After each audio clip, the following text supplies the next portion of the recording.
If there's something that gets me so mad, it's someone saying right up to my face, it's someone saying right up to my face that animation is a genre just for kids. That makes me want to punch that person for two reasons. One, because animation is not a genre, it's a medium. The same way live action is a medium. If animation was a medium, then live action would be a genre. If animation was a genre, then live action would be a genre. To quote Brad Bird himself, animation is not a genre, it's a medium. It can be whatever it wants. It can be an R-rated movie, it can be a horror flick, it can be a Western. Animation does not just stick to one thing. So whenever someone tells me how does it feel like to work in an animation genre and not department, I'm gonna punch that person in the face. So yeah, the reason why people think of the animation is just for kids is because, like when it was first introduced, it was marketed towards kids, Nothing offensive about that, nothing, it was just squeaky clean, especially when like Disney made Snow White, everybody was like, yeah, these animated movies, they kind of seemed like just something for kids, Then suddenly, I think this was like I don't know if this was like the first, huge impact of animation, but like Fritz the Cat came out in like 1970s, and that movie was rated X, which that rating is only given to by porn movies. So animated movies given a rating only for porn movies, yeah, I'm gonna take little Felix to see this movie. So yeah, anyways, all that said, whenever someone says animation is a genre just for kids, just like the Oscars did, the grandpappy of all of cinema says that, it kind of makes me mad because even the people who are supposed to, celebrate the art of cinema say that to animation. It just feels dead wrong and it feels hypocritical. So I'm gonna say, 4 movies, well, 3, it depends how you say them, about that are movies marketed towards kids, but they don't treat their audience like kids. They actually treat their audience with enough maturity. They treat them like they have a brain, and they treat them like if they actually know the world around them. So first up, let's go with the obvious choice for me, Rango.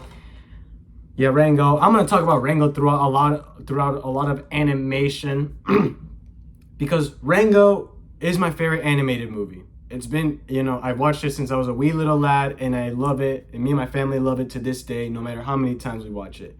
So why is this movie about a chameleon voiced by Johnny Depp not for kids? First up, let's look at the rating for this movie, shall we? This movie has smoking. So much. They have like 121 scenes of smoking. So many scenes of smoking to the point where the state of California wanted to give it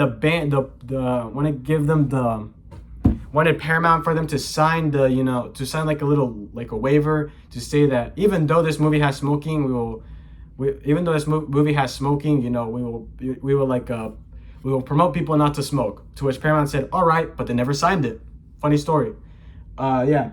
Reason why is it not for kids? One, they're smoking. So yeah, it kind of encourages, wee little Timmy to, take a tobacco. If an animal can do it, why can't he, Another thing that I like about this movie is that it treats its audience like adults. The movie has adult humor. The movie has guns. The movie has deaths. There's even a 2-minute action sequence set on a canyon, and this feels like something you wouldn't see regularly on on a children's fairy tale, with fairies and trolls and all that stuff. This movie also has like mild swear words, like hell. Oh, look at that! I'm swearing in a YouTube video. Ah! So this movie, not for kids. Also because the theme in this movie, there's way too many, how do I say this? I wouldn't say like themes. I would say like representations. Like there's like the whole movie centers around the other side of the road, which literally means the fine line between life and death. Which when you cross it, you basically experience death. And there's also, and the whole message of the movie is stop pretending to be something you're not. Instead of doing that, actually do it. Instead of pretending to be a hero, actually become the hero that the people need. And it also tells the story that no one can walk out on their own story, which, I'm not sure the 6-year-old really understands what that means. So thank you. Thank you for saying that animation's dumb, like all 46-year-olds out there. Rango, reason why isn't it for kids? The themes of this movie are too heavy to go inside the head of a little boy. I love the movie when I was little because of the action sequences. I love it now because of the heavy morality and because the way they respect their audience. Next up, 2 movies. I'm gonna talk about 2 movies. From here, Kung Fu Panda 1 and 2. I want to talk about the third one, but the third one just feels like it got like a dip in quality. So then everybody's gonna say, I'm not gonna listen to this dude because of Kung Fu Panda 3. But just listening to like a kid saying Kung Fu Panda isn't for kids, that's gonna be fine wiring the head. I'm not gonna listen to them. But let's talk about the first one, all right? I watched it when I was little. I loved it. I watched it now since I'm older. Still love it. Love it even more, in fact. The action sequences in this are really, really reminiscent of like old Jackie Chan movies from like the 90s. And I would say even better. In fact, the choreography in this movie is insane. One thing that I also like about this movie is that some of the jokes here, while they can be fart jokes, they also do work. And one thing that I really, really like about the first one, the soundtrack is a bop. I'm talking to you like Oogway Ascends I listen to that track every single day. I may be joking, but I may or may not be joking. But the soundtracks in these movies are beautiful. If you really haven't gone around the time to listen to the soundtrack of a movie called Kung Fu Panda starring Jack Black, right now's the time. Listen to the soundtrack of these 2 especially. I'm gonna talk about the second one later. But the first one, basically is like, imposter syndrome. Oh, look at that, insert Among Us moment. Boo. Where it's about Po, this kung fu nerd gets elected as like the next dragon warrior to protect, the Valley of Peace. But then Tai Lung but then the evil villain known as Tai Lung comes around, and now Shifu, who hates Po's guts, has to train him. And one thing that I really like about this movie is that they do kind of do the thing of the teacher going, why is this guy a dragon warrior? Why not someone who actually spent years of training, like Tigress over here? But then, as Oogway dies, he tells him some really great advice. And that's really another thing I like about this movie. There's so many philosophies in the movie. Like, for example, the most quotable from Oogway. Noodles, no noodles. Go back to training or not going back to training. The past is history. Tomorrow is a mystery and today is a gift. That's why it's called the present. Yeah, see, look at that. Only something found in kids' movies. Another thing that I like about this movie is that Shifu's like, I can be Po whatever I want. I can make him buff. I can make him disciplined. But then Oogway is like, no. In order for something to actually grow, you must care for it. You must nourish it. You must really, put every single ounce of your heart into it, and then it'll grow to be something great. You may want it to be an orange tree or an apple tree, but it will be a peach. Yeah, if you don't know what that means, basically here's what he's saying. Shifu wants to train Po so much to the point where he's like, he wants to quit. But Oogway is like, actually care for him. You may want a stronger warrior, you may want a more flexible warrior, but you will get Po. Like, there's no changing that. And then Oogway dies. Yep, right after the advice he gave Shifu, he dies. And then that's when Shifu finally matures. And yeah, then there comes a scene where Po and Shifu have an argument to where Po says Tai Lung is almost coming. And even if it takes him 100 years for him to arrive, how are you going to turn this point, like gestures all of him into a dragon warrior? And it's really heavy, man. Really heavy. I'm not gonna complain again, but like, it's just really sad. Another thing that I really like about this movie is that they kind of show empathy for the villain. Like, Tai Lung was one of Shifu's students. Like, in the first 45 minutes of the movie, Tigress tells the story of Tai Lung when he was a cub, and now he was raised that he was destined for greatness by Shifu. And Shifu raised him like if he was his son. Tai Lung trained all those years in dedication because Shifu filled his head with dreams that, to the point where Tai Lung thought he was a dragon warrior. But then Oogway said, nah, man, this guy's heart's filled with darkness. So Tai Lung, got angry. And he wanted to, make Shifu proud by getting the dragon scroll by force.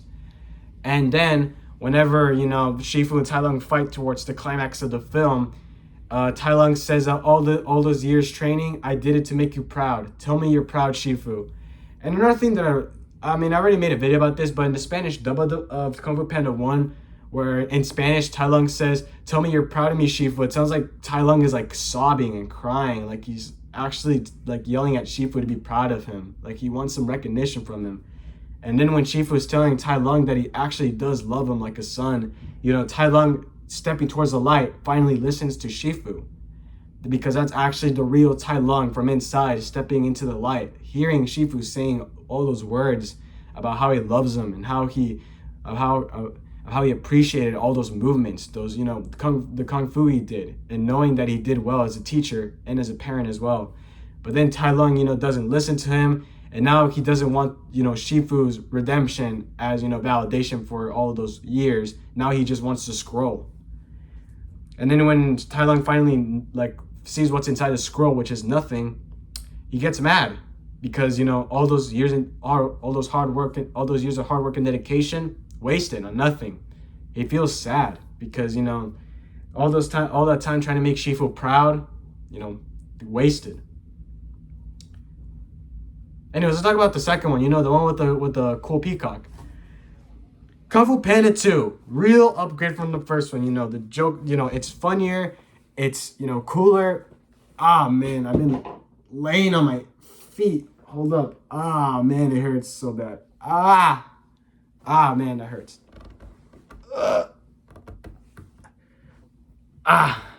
Anyway, the second one. Why is it not for kids? Why is the second one? Why is the sequel to Kung Fu Fighting Panda not for kids? That why is it not classified just for kids? Well, hold on. Because the second one has dying in it. Yeah, let's talk about death. Yeah. And the one thing that I like about the second one is that they're not like, ooh, death, ooh, we're so edgy, like most animated movies do, where they show someone dying, they're like, oh yeah, we can be edgy and tough. This one is telling us that Po's backstory involves around his mother's death and how Shen, killed Po's bloodline. He killed Po's entire bloodline and panda residents of an old village. And then when Po visits that place, he finally, remembers what happened, what Shen did, and what everyone in the village was doing when it was, just a little baby, when he was an infant. And then, Po finally gets a triggering memory of his mom letting him go. And then, that's when the soothsayer says, stop fighting that memory, let it go. And then Po does it. With inner peace, he finally gets to unlock the full memory. And also with inner peace, he's learned how to control his anger he has for Shen for killing his mom and innocent pandas that were around him during the event. He even tries to forgive Shen, but Shen doesn't.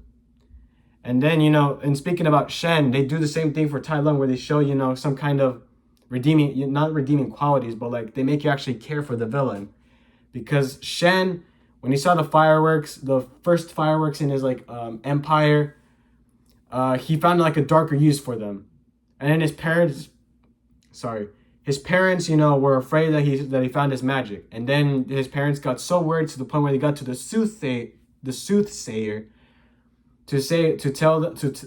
they even asked the soothsayer to say what will defeat Shen, and then Shen, overhears what happens, and then the soothsayer says that only a warrior of black and white can defeat him. To which then Shen kills tries to kill the entire panda race, so that prophecy doesn't happen. And then Shen gets neglected by his parents, and yeah, and then after Po goes for Shen to find out what happened to his family, Shen tries to do a Uno reverse card and tells Po that his parents didn't actually love them.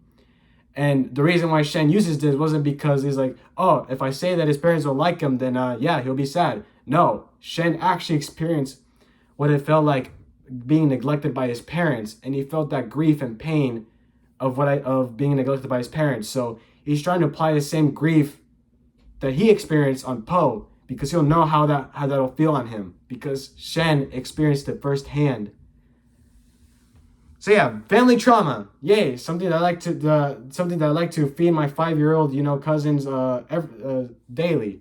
Big scoop of generational trauma right into their mouths. Kung Fu Panda 1 and 2, really amazing movies. The third one, I don't know what to say about that. It's good, but I don't know if it's good enough for, showing showing, well, for putting it on this not for kid just for kids thing. Now next up, the most recent DreamWorks movie of all time.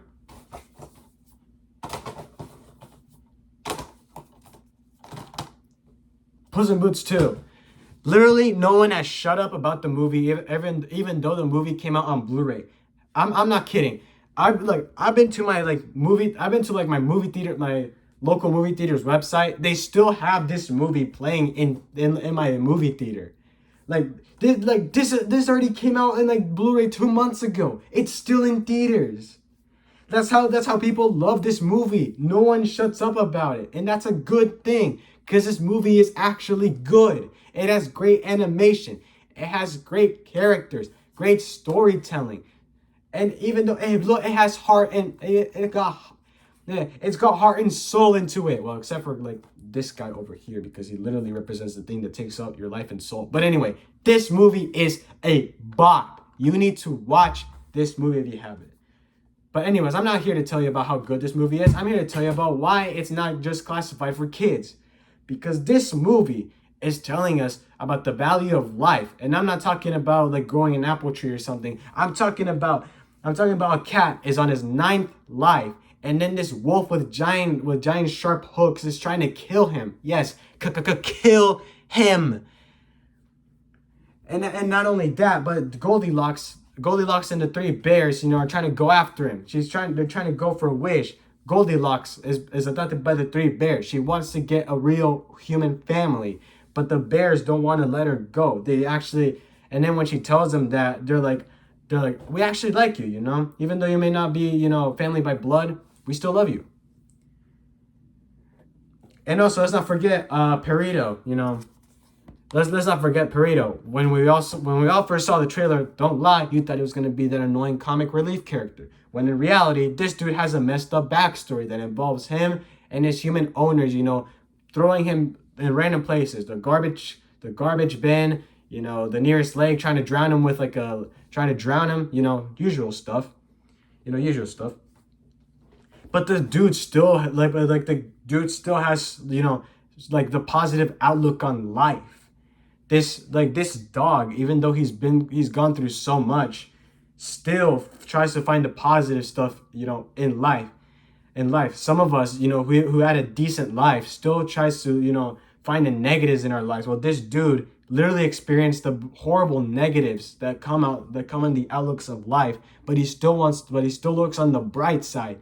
This dude should start a therapy concession. I want him to be my therapist. Honestly. Be my therapy dog or something. I don't know. Anyways, yeah, this movie tells us the value of life, the value of having a family, not just blood family, but also found family. And it also tells us that, death is going to come for us some way or another, whether we like it or not. And we should be proud of it and not be scared of it, because it's something that happens, naturally. So yeah, Puss in Boots 2. Like I said, great animation, great side characters, great themes. And Jack Horner's a mood, Jack Horner's like a mood and a half, honestly. So yeah, these are, 4, I guess I could technically count 4 movies, but the way if you saw that, I guess you would say 3. So yeah, what am I trying to say here? What I'm trying to say is animation is not a medium, or I guess you would say genre, just exclusive for kids. Because animation can be anything. Heck, if you think animation is just for kids, how about, we pop in that, how about we pop in that Fritz the Cat, let little Timmy watch that movie, let me tell you, this movie does not have any squeaky clean reputation that these movies actually do have. So yeah, and next time you see someone say animation is just for kids, just remind them that even though these movies may be targeted towards kids, they actually treat their audience with respect, and they treat some themes that would not go into a kid's head but an adult's head. And I've even seen some animated movies that made adults cry, so there goes that. Also, I have a question. If animation is just for kids, then does that mean we can allow our children to watch